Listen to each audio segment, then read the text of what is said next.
Same dollars, different account, wildly different outcome. Two people invest the exact same amount every month in the exact same fund for the exact same 30 years. And one ends up with hundreds of thousands more. The fund didn't decide that. The account did. By the end of this video, I'll show you the exact order to fill your accounts. But first, the one decision that quietly decides how much of your portfolio you actually keep.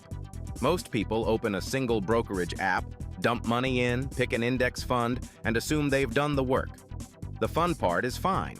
The account choice is where the real leverage hides.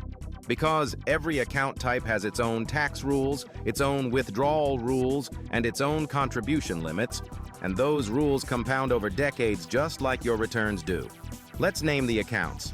A taxable brokerage account is the default. Flexible, no contribution limit, but every gain you realize is subject to capital gains tax, and qualified dividends are taxed at preferential capital gains rates each year you receive them, even if you reinvest them.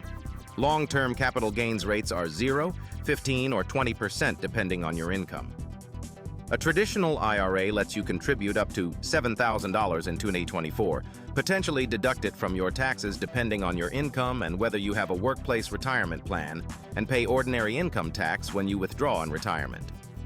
A Roth IRA also caps at $7,000 for 2024, but you pay tax now, and every dollar of growth comes out tax-free after 59.5, as long as the account has been open for at least 5 years.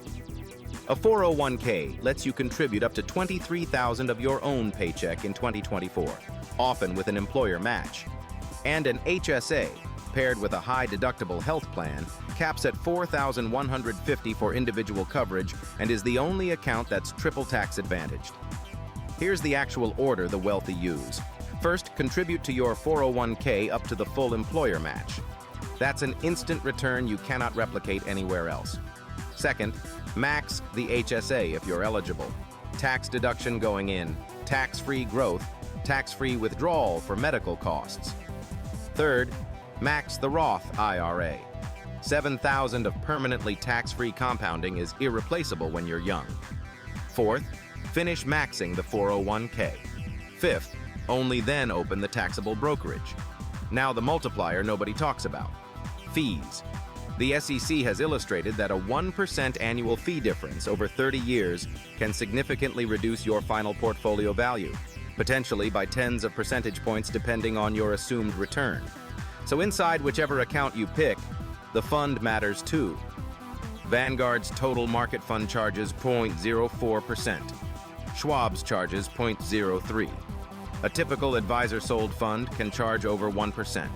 Same market, same time, dramatically different ending balance. One more move most people miss: the backdoor Roth.